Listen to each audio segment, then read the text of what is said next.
Welcome to Catholic Ed for All, your weekly insight into topics of special education in Catholic schools. My name is Dr. Raul Escarpio, and I invite you to join me each week as we learn how to be more inclusive in Catholic schools and continue to live out St. John Paul II's message of open wide the doors to Christ. Many thanks go out to RCL Benziger, who is generously sponsoring this podcast. RCL Benziger enriches the worldwide Catholic community by providing the most engaging and highest quality resources, programs, and services rooted in the rich and diverse tradition of the Catholic faith. And now, on to our show. On the show today, I am happy to be joined by Mrs. Jill Annable, Assistant Superintendent for Curriculum, Instruction, and Technology Integration for the Diocese of Grand Rapids in Michigan. Hello, Jill. Welcome to the show, and thanks for being here. Hi, thank you for having me. Excited to be here. Oh, wow. That's great. Thanks. Jill, can you please tell the audience just a little bit about yourself and what you do for the great Diocese of Grand Rapids? Sure. Well, I am a product of our diocese. I attended our Catholic schools for kindergarten through 12th grade, and then I entered education myself. I taught at the college level, and then in a public middle school, and then God called me back to our schools, and I began teaching in one of our high schools, actually the high school I attended. And I thought I would retire there. I thought that's where I was going to be called. And then God called me to leadership. So I have been the assistant superintendent for 2 years now, and really feel like I am where I was meant to be in overseeing the curriculum and instructional practices of our teachers. We have 26 elementary schools and 5 high schools. And at the time of me taking this position, we really were in need of an overhaul of all of our curriculum, just a big update. And so I've been working with our teachers very closely on doing all of those updates and running all of our professional development for our diocesan offerings. So, what does the curriculum part look like in the instruction? How do you service or lead that part in Grand Rapids? Yes, well, we updated all of our report cards so that our curriculum standards reflect all the best things that we know about Catholic schools, and also just wanted to make our curriculum more public to our schools so that it could be on our diocesan website and all the individual school websites, and then so that our professional development could be a reflection of those curriculum standards. We've been doing lots of different just taking different avenues on doing content-specific professional development and then whole diocesan offerings through classroom learning labs and other learning experiences so that our teachers can learn from each other. Beautiful.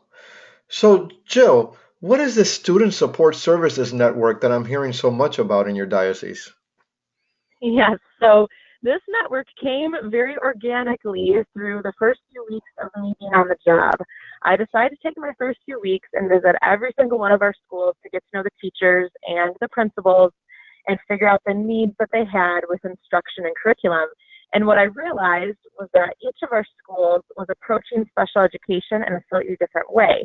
Now, this was very exciting to me because when I was a student in our diocese in the 80s and 90s, I came out of the era, and this is true across the nation, that as soon as a student had special needs, that were beyond the ability of the school, those students ended up in the public schools. And I was beginning to realize 2 years back as I was touring through our schools that was no longer the case. And but I was learning that each school was handling all of this in much different ways. So in one building, it was maybe called the Program for Exceptional Learners. And in another building, maybe they had a lot of early interventionists, but no special educator on staff. And some are calling it their student support services or educational support, or we have a school within a school in one of our buildings called an Aerosmith program that works on cognitive strengthening. And so really just a diverse offering for exceptional learners in each of our schools. But the biggest kicker was that none of these educators really knew each other. So as I went from school to school, I would hear all about their programming, but realize, and I'd say, oh, well, have you met so-and-so over at this other school? And they said, no, I don't know them. And so although I was supposed to be really focusing on curriculum, and I was also realizing that all of these experts needed to get in the same room together. So I very vulnerably, I do not have a special education background. So it's very vulnerable to say, hey, every special educator in the diocese, let's have a meeting together and just see what our needs are. So to lead a meeting of people who are experts in a field that I know little about, and I guess I'm saying that humbly because when I was a teacher, I was a classroom where if they were going to exit a student out of their classes and mainstream them, they would come into my room because I just had a heart for all learners. But I have no training in special education. So I just very vulnerably said, let's get together.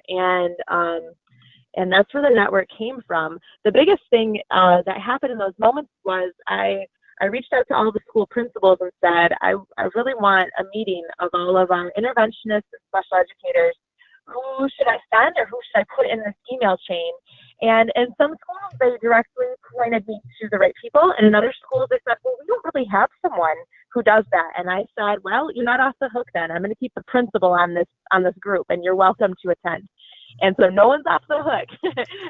Wow. But each month this network has really grown. And many of our schools are within the city of Grand Rapids, and so they very regularly can attend in person each month.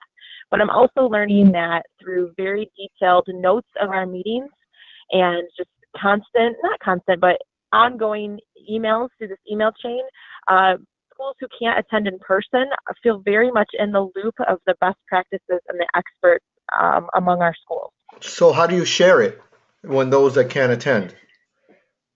So we have an ongoing Google Doc that are all of our meeting notes, which is now becoming a monstrous Google Doc of the notes. We are building out a learning management system through Canvas. And I think that if we put all of our teachers in a class together, we can probably put all of our resources there as well. Because right now we have a shared Google Drive, a shared drive for the network, but I think we probably need a little bit more than that because they have so many resources they want to share with one another that it might need to happen through an LMS like Canvas. No, I agree. And I'm hoping we're taking notes out there. All you great leaders and SPED that you have out there. This is cutting edge stuff that we have. Imagine getting everybody in your diocese on the same page and sharing best practices with each other. I mean, that's phenomenal. I mean, forget building a community of learners and all that. You're just sharing what works and what doesn't work. So, what have you learned from being the leader? Basically, besides that, you don't know as much as everybody else knows, and you're just facilitating at this point. Right. Well, I'm learning, honestly, that they just really need the facilitation. That, a part of our process, we have finished strategic planning. So we're now implementing our strategic plan, Bridging Faith and Future. And part of that planning process was, do we need a director of special education? And I felt very confidently that at this time and at this size, at this moment, no, that really our experts just needed each other. And so I'm learning that they have so many things to teach each other in this network. Each of us, we know this, that each of us have a special gift and a special expertise, and that each of the members of this network have something to give each other and by way of what they've learned so far in their careers. But I'm also learning that at some moment we're going to cap out in this network of people, and we're talking 30 to 40 educators among our schools, that they will probably need some outside experts to come in and facilitate new learning, but also that this network of 30 to 40 experts have much to give to our general population of 450 teachers. And so we have balanced our monthly meetings to be a little bit of both, that sometimes we open the gates a little wider and have, so some of our topics have been things like, well, what do we do with our MAPS testing, our NWA assessments for our exceptional learners? How are we carrying out our accommodations? And so we opened that meeting a bit wider and had some general teachers in the room, many principals in the room, as we just talked out our best practices. And then other times it's been a lot narrower and something that just our network might need, such as what are some sensory resources we need. Do each of our buildings need a sensory room, or which types of materials do you need for students who need some of that sensory support? So really, depending on the topic, we've been able to go wide and allow a lot more people in the room in the conversation. And then other times it's been something very specific that just this network of educators need from each other. I mean, it's a brilliant yet simple idea. Gather the stakeholders, gather the ones that are the experts in the field, and say, okay, now what? What can we do with this? It's brilliant. I mean, I applaud your diocese and you for doing something like this. I'm really happy about this. When you're talking about sensory rooms, Jill, one thing that I don't think we got into is the populations that you serve in these schools. Can you talk really quick? I mean, it has to go beyond learning disabilities if you're talking sensory rooms, correct? Right, and that's it, yes, and it's very, just like all of our schools across the country, it's very specific to who are our families of the parish who are seeking Catholic education.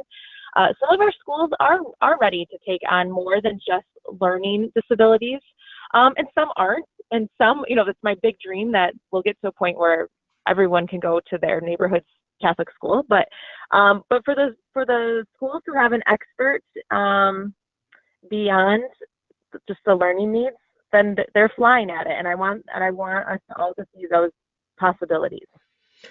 And forgive me if you said this earlier, is your hope to have an expert at each school, whether they're SPED trained or not? I think we should get there.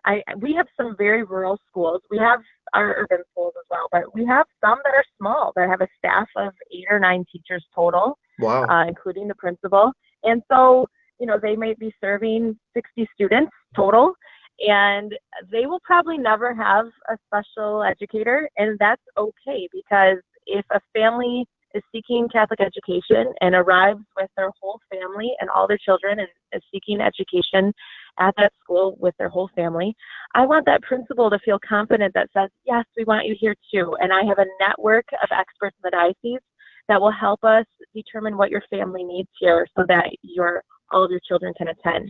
And we're also in this beautiful moment where our superintendent, Dave Faber, really embraced inclusive education when he was a principal in one of our schools. Yes. And so he really understands this. This has been a long vision. And we also have our Bishop Kubiak, who also knows that this is the mission of the church. He has spoken very freely and very passionately about that this is who we are as Catholics, and that we need to do everything we can to support families who are seeking Catholic education. And we know there are many layers to that difficulty with finances, with resources, with having experts in the buildings. But this network is a way for us to do, this is free. It's free for me to facilitate a monthly meeting and take good notes so that we can grow our own expertise. And there are many things that we need to do that are not free. But this is something that I think any diocese, small or large, can do. Amen. I wish you can see I'm just smiling and glowing right now at all the success that you've employed. And it starts at the top. It starts with the archbishop or the bishop, and then it flows down to the superintendent and to the assistant superintendent. But if you're all on the same page, it can become seamless, as it seems to be going on right now. And with your schools that are out there, your rural schools, even with a population of 60, research tells us that anywhere between 8 to 10% of the students of any school will have special needs or some special learning needs. So they'd still benefit, even if they're not diagnosed or whether they don't have a quote expert in the building or whatever. So I agree that all the buildings will benefit. Speaking of benefit, Yes.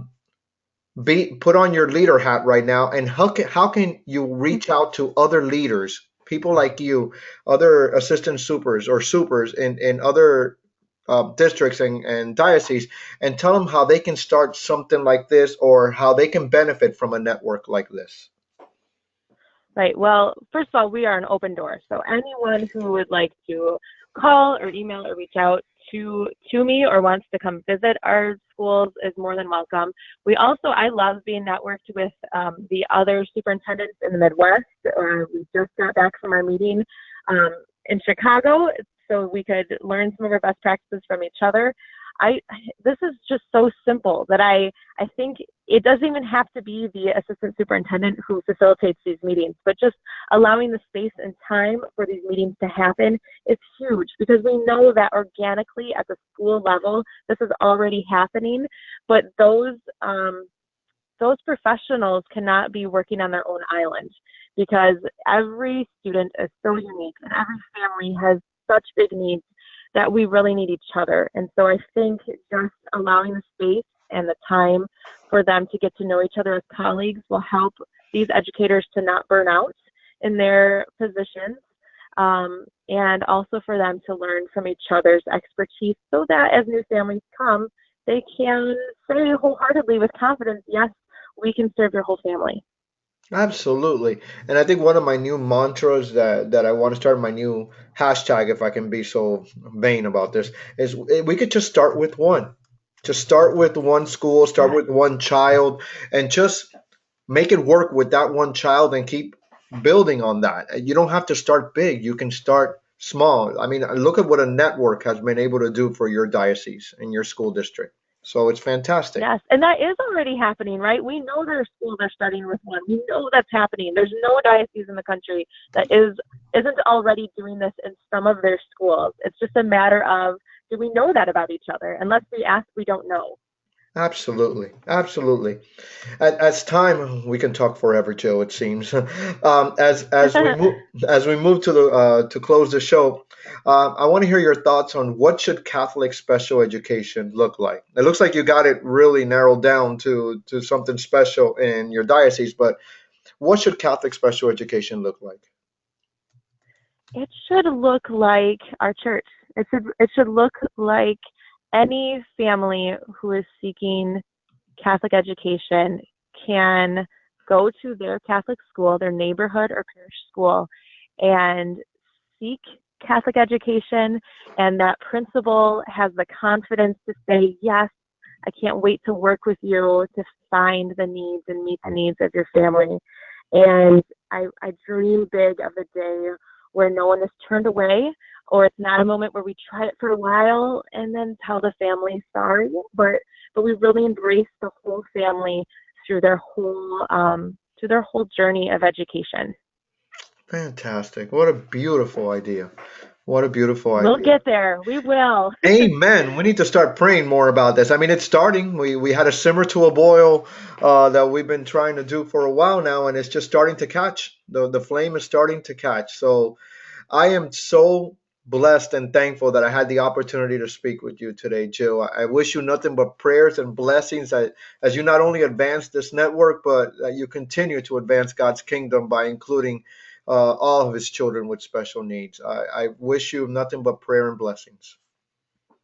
Thank you. And your podcast is such a blessing to the whole nation. So thanks for all of your work. Thank you so much. I hope you have a great day, all right? God bless you. Well, that's it for this week.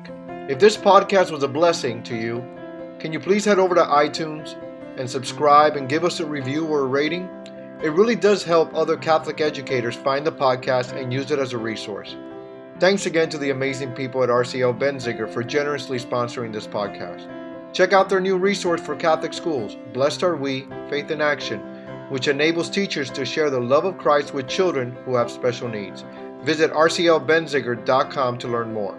Join me again next time as we continue to advance God's kingdom by including all of God's children in Catholic schools and faith formation. Until then, this is Dr. Raul Escarpio. Thanks for listening, and may God bless your day.